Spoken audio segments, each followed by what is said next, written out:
Y'all ready for this one, man? Let's check out some MrBallen. It's October.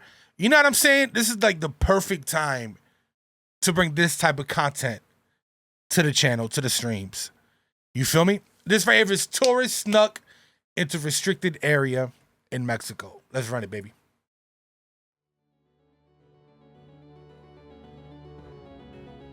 In 2021, a mother and her 2 sons were on vacation in Cancun, Mexico. One night, while they were staying at their resort, all the kids were invited to play in this big game of resort-wide hide-and-seek, where the hotel staff would count and the kids would hide. And so one of this woman's sons decided he wanted to play, and after the staff began counting, he took off running. And after only a few seconds, he finds the perfect hiding spot. It's this little nook tucked away. Hold on, he didn't have an intro. He didn't do an intro this time. In the darkness, right on the edge of the hotel's property. But after he got down in this little space and he tucked down and he's hiding, he realized he was not alone. But before we get into that story, if you're a fan of the strange, dark, and mysterious delivered in story format, then you've come to the right place because that's all we do, and we upload once a week. So if that's of interest to you, the next time you're serving ice cream at the local county fair and the like button I thought he wasn't doing intros anymore. Button comes up to you and asks for a vanilla cone, give them one, but don't use vanilla ice cream, use vanilla mayonnaise. Also, please subscribe to our channel and turn on all notifications so you don't miss any of our weekly uploads. Okay, let's get into today's story. Vanilla mayo. I've never heard of that. Is that a thing? Hide and seek. On or around June 10th, 2021, Jennifer Buell and her 2 sons, 12-year-old Charlie and 7-year-old Johnny, touched down at Cancun International Airport in Cancun, Mexico. The family, who lived in Philadelphia, Pennsylvania, was there for a nice long vacation during the kids' summer break, which had started just a few weeks earlier. After getting off the plane and getting their luggage, the Buell family made their way out of the airport and they hopped on a shuttle that brought them to their resort. They were staying at Club Med Cancun, which is a very popular all-inclusive family resort that's located right at the tip of the Riviera Maya. And the Riviera Maya is just stunningly beautiful. It's this stretch on the western side of the Yucatan Peninsula in Mexico that's basically all white sand beaches and beautiful clear turquoise water. That's a beautiful shot. Club Med Cancun's fabulous location was not the only reason why families loved going there so much. Club Med, the huge hotel company behind this particular resort, is known for their gentil organisateur. They call them GOs for short, and basically these are staff members employed by Club Med at all of their locations everywhere in the world, whose sole job is to make sure the guests staying at their hotels have a truly unforgettable experience. And so What accent was that? Was that French? Why would it be French if it's a Mexican resort? I don't get it. these really friendly GOs are always walking around these hotels and talking to the guests and pointing them to the different places they can go within the hotel, and they encourage the guests to interact with each other and to participate in resort activities. And so a stay at a Club Med hotel, whether it's Cancun or anywhere in the world, is known to be very upbeat and highly interactive. So Jennifer and her two sons, they get off the shuttle at Club Med Cancun, they go inside, they get checked in, they make their way to their room, they drop their bags, and then they head out to explore the hotel. And pretty much right away, there were GOs all over the place coming up to welcome them to the hotel and pointing them to the best restaurants, the best places to go swimming, and what activities were coming up that night, and what to look forward to that week. And right away, what stood out to the Buell family, specifically Charlie and Johnny, was the Kids Club / Teens Club. Basically, the GOs organized really fun games and activities just for the kids, depending on what age they were. And so this was really appealing to Charlie and Johnny to go play with other kids, and it was appealing to Jennifer because this would mean she could go off and actually relax because she would have childcare. So, starting that first night and over the next week they were in Cancun, Jennifer made sure they always were around the resort so that the boys could just take off and go hang out with this kids club, teen club whenever they wanted. And so the routine that the Buell family adopted over the course of their vacation was they would get up early, they would go to the white sand beaches right outside of their resort. Dude, that's beautiful, and then after coming back to the resort, Charlie would almost always cut loose and go hang out for the rest of the day with the kids in the teen club, kids club.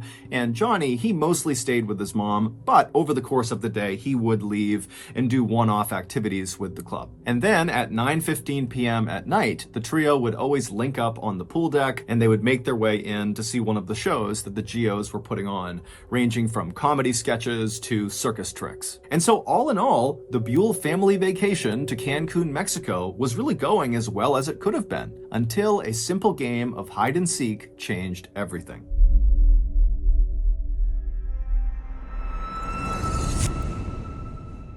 You gotta be careful with your kids, Today's man. video is sponsored by Rocket Money. You gotta be careful with your kids, man. Even at resorts, bro. Like, if you're not the one that's watching your kid, you know what I'm saying? You gotta be like on your toes, bro. Formerly Truebill. When you become an adult, two things always happen. Number one, you immediately develop flu-like symptoms and they never really go away. And two, you sign a score and they will give you insights to improve it. And most important, to get started. Super long ad, man. I had to get through it. You feel me? I had to skip or whatever. For free. Okay, back to the story. But look. Rocketmoney.com/MrBallen. Let's get it. Money.com/MrBallen to get started for free. Okay, back to the story. I like the suspense in that transition. On June 18th, so roughly 1 week after the Buell family had arrived in Mexico, the family got up and they began their typical vacation routine. They headed to the beach, and then afterwards, Charlie broke off and went to spend time with the kids at the teen club, kids club, and Johnny and Jennifer, they mostly stayed together for the rest of the afternoon. That evening, around 8:30 p.m., after all three of the Buells had had dinner, they decided to split up before rejoining at 9:15 to go in and see a show. Johnny wanted to head downstairs and go see a kids-only show. Jennifer wanted to head up to the second level to have chocolate fondue dessert with a friend she had made at the resort. And Charlie wanted to meet up with his friends from the kids club, teens club out on the pool deck where the GOs were organizing a big game of hide and seek. And so after watching his mother walk upstairs to the fondue restaurant and watching his younger brother head downstairs to the kids-only show, Charlie turned and ran towards the pool deck. And when he got there, he immediately linked up with his best friend from the vacation, a 13-year-old named Cyrus. And very quickly after that, the GOs who were on the pool deck with all these other kids that were out there, they said, okay, we're going to start counting. You guys all hide. And so the GOs, Did they mention how many GOs were there, and did they count how many kids were playing total? That way you can make sure you got all the kids back once the game is over, and you can get them safely to their parents. You know what I mean? They walked to the side of this big pool deck, they covered their eyes, they began counting, and all the kids, Charlie and Cyrus included, scattered to find the best hiding spot. And right away, as Charlie and Cyrus are looking for places to hide, they're seeing the other kids are taking up all the best hiding spots. And so for a second, they're panicking. They're not going to have a good spot. Then both of the boys looked over to the side of the pool deck, and they realize there is a perfect hiding spot that nobody's taken. Around the outside of this huge open-air pool deck was a metal fence. It was only a couple of feet tall, and it was made up of metal bars so you could see right through it. It was basically in place just to denote the edges of the resort property. And on one length of this perimeter fence, the south side of this fence, there was a gate built into this fence. And this gate was almost always closed and locked. The only time it was opened was when a GO or another hotel staff member would open it to lead guests out of the resort property to go off and do some excursion. Bro, the curiosity in kids, man, like, obviously if it's locked, you're not supposed to be there, man, but they don't care. You know what I'm saying? They don't care. They're living in the moment and just trying to win, trying to have fun. But for some reason, on the night of June 18th, this fence was wide open. On the other side of this fence was just a small rectangular platform that jutted out about 10 feet from the pool deck, same level as the pool deck. And if you were standing on this platform with your back to the pool deck, on your left side would be a very small flight of stairs, just a couple of steps going down. And so Charlie and Cyrus, they look over and they see this gate is open, and they know there are those stairs kind of tucked down below the platform, and they're thinking, if we crouch down on those steps, no one will see us from the pool deck. We'll be obscured from view. And so Charlie and Cyrus, they run over to the open gate, they go through, they walk down a couple of steps, and they kind of tuck themselves down so they can barely look up and over onto the pool deck to see if anyone's coming, but they can tell there's no way anyone is going to see them unless they literally walk through the gate and are looking down the steps at them. And so Charlie and Cyrus, they're giggling with excitement because they know they have found the perfect hiding spot. And they're listening as the GOs are calling out, okay, ready or not, here we come. And after a couple of minutes, they're hearing the sound of the GOs finding all the other kids all over the pool deck. You know, there were some really good hiding spots, but eventually all the kids are found except for Charlie and Cyrus. And so Charlie and Cyrus, they start looking at each other and they're really excited about this, but they know no one's going to find them. But right before Cyrus and Charlie stood up and revealed themselves, Cyrus happened to notice there was a hose, like a garden hose, that was draped down the steps that they were on, and for some reason, the water was turned on. And so Cyrus grabbed the hose, and as he stood up, turning away from Charlie, he began spraying the water onto the pool deck, onto the GOs and all the kids who didn't know where they were. And so everybody on the pool deck is suddenly laughing and running away from the water. It's totally chaos, and Cyrus thinks it's hysterical. He's still just spraying everybody down. And then at some point, Cyrus stops and turns to see what Charlie's reaction is to this absolute bedlam that he's created on the pool deck. But when Cyrus turns around, Charlie's not there. Bro, what happened to Charlie, man? Oh my God. I legitimately thought like that it wasn't water in there. You know what I'm saying? That it was gonna be some sort of chemical and he was gonna like burn or some, you know what I'm saying? Something was gonna happen to him and his brother because of that hose. But I didn't think that homie was gonna go missing. Meanwhile, two other hotel guests who had nothing to do with this game of hide and seek, it was a mother and her adult son, they were having a meal up in the second floor restaurant that overlooked the pool deck.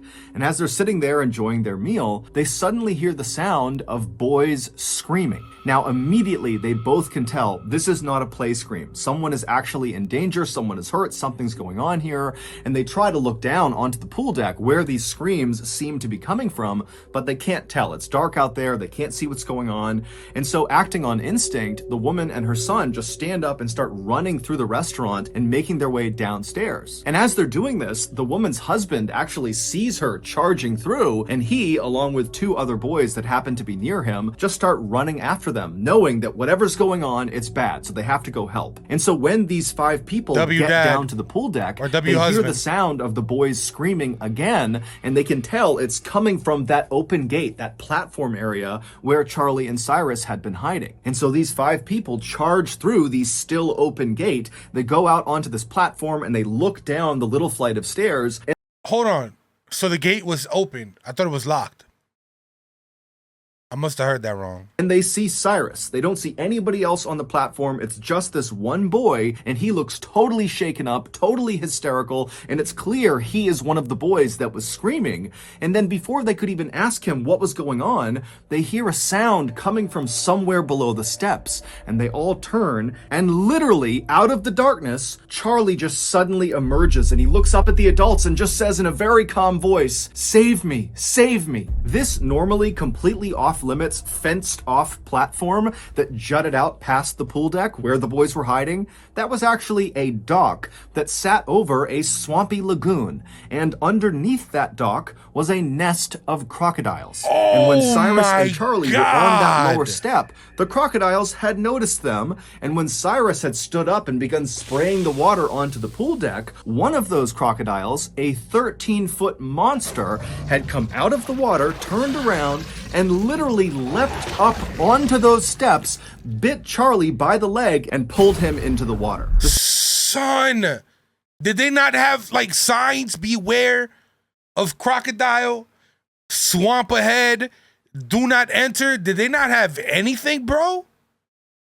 Holy crap. Screams that woman and her son had heard while they were in that restaurant were Cyrus's and Charlie's, because initially when Charlie was pulled into the water, he didn't go directly under. And so Cyrus had managed to grab onto Charlie's arms and he was trying to pull Charlie out of the crocodile's mouth, and the two of them were screaming for help. But by the time that woman and the other 4 people got down to the platform, Cyrus lost his grip on Charlie and the croc and Charlie went under the water. And so those 5 people were standing there when the crocodile and Charlie just came back out of the water. And that's when Charlie was saying, "Save me, save me." He was in the crocodile's mouth. And when these 5 people saw Charlie and understood what was going on, without any hesitation, the adults leapt into the dark lagoon waters that are clearly infested with crocodiles and began beating the crap out of this crocodile. Yo, W people, bro, like W people that were willing to help and putting themselves at risk. You know what I'm saying? To try to help the kid, bro. Holy crap, that's a lawsuit. That's a lawsuit, bro. That's a huge lawsuit right there. And while this melee is happening in these dark, murky lagoon waters with crocodiles everywhere, someone had gone into the fondue bar and told Jennifer, "Your son's being attacked by a crocodile." And she instantly leapt up and just ran across the restaurant, knocking anything over that was in her way. And finally, she got downstairs to the pool deck. She went through that gate out to that platform, and she saw her boy. Charlie was laying on his back, surrounded by totally frantic and hysterical adults. Charlie's leg looked like it had been through a meat grinder, but Charlie was awake and he was talking to the adults near him. In the time it took Jennifer to run through the restaurant and get down to the pool deck, those adults who had leapt into the murky lagoon water to fight with this crocodile had literally beaten it so badly that it released Charlie. And according to the people who watched this happen, this crocodile was putting up an unbelievable fight. It was whipping its head side to side, tearing into Charlie's leg. It kept pulling Charlie deeper and deeper into the water. And these adults just didn't stop. They were yanking on this crocodile, punching its eyes, gouging its eyes, and finally it worked. When Charlie was finally pulled to safety and was laying on the dock, he was in rough shape, and no one knew if he was going to survive or not. But luckily, there just happened to be a trauma nurse who was staying at the resort, who came outside, she assessed the situation, and she took charge, she stopped the bleeding in his leg, and she stayed with him and kept him calm until paramedics finally arrived. Charlie would be rushed to the hospital, where he would immediately undergo several surgeries that would save his life. Also, surgeons were able to miraculously save his leg. Bro, I'm legitimately covered in goosebumps right now. Holy shit. Could you imagine being the parents, bro, of these boys and having that fear of, is my kid gonna live? Look at his scrawny little legs, bro. Look at his scrawny little legs.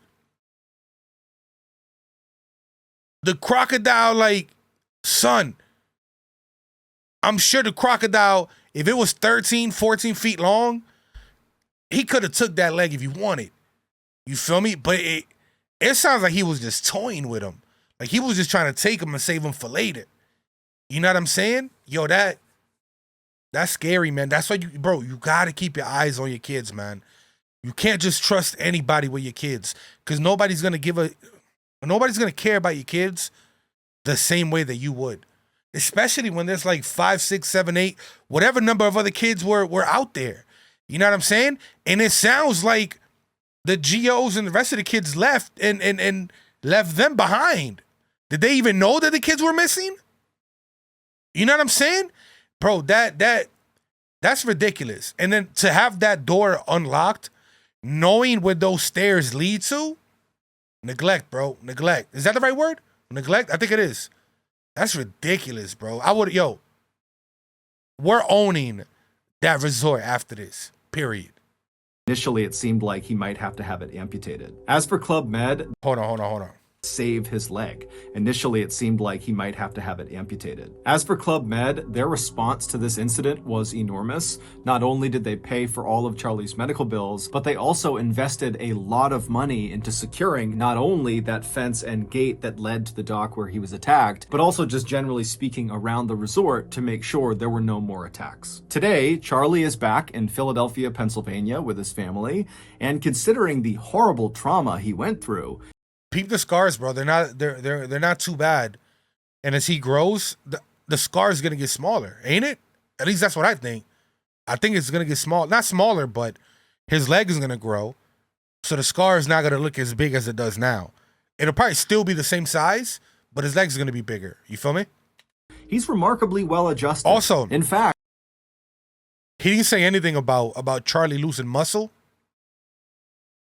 mass because the crocodile ate it. You know what I'm saying?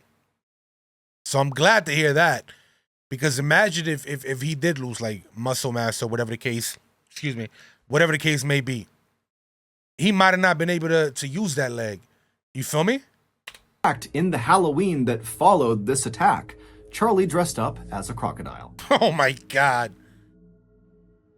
So that's going to do it. If you got something out of this episode and you haven't done this already, that was the next wild. time you're working at the local county fair selling ice cream and the like button comes up to you and asks for a vanilla ice cream cone, sell it to them, but replace the vanilla ice cream with vanilla mayonnaise. Nasty. Also, please subscribe to our channel and turn on all notifications so you don't miss any of our weekly uploads. We have a podcast called the MrBallen Podcast. Check the that puts podcast out. brand new, Make sure y'all do that, man. never-before-heard stories on Show this Monday brother some love. mornings His stories are and dope as hell. remasters of our best YouTube videos on Thursday mornings. Currently, that podcast is available everywhere, but starting on November 1st of this year, our podcast is going to be shifted exclusively to Amazon Music. We now have a registered 501.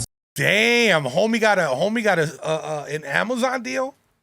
That's fire. That's fire, bro. That was a crazy story. That was scary. Holy crap! I'm glad everything turned out okay. You feel me? What did y'all think, man? Let me know in the chat. I know I wasn't paying attention to the chat much, but yo, I was invested in this, bro. I was super duper invested in this.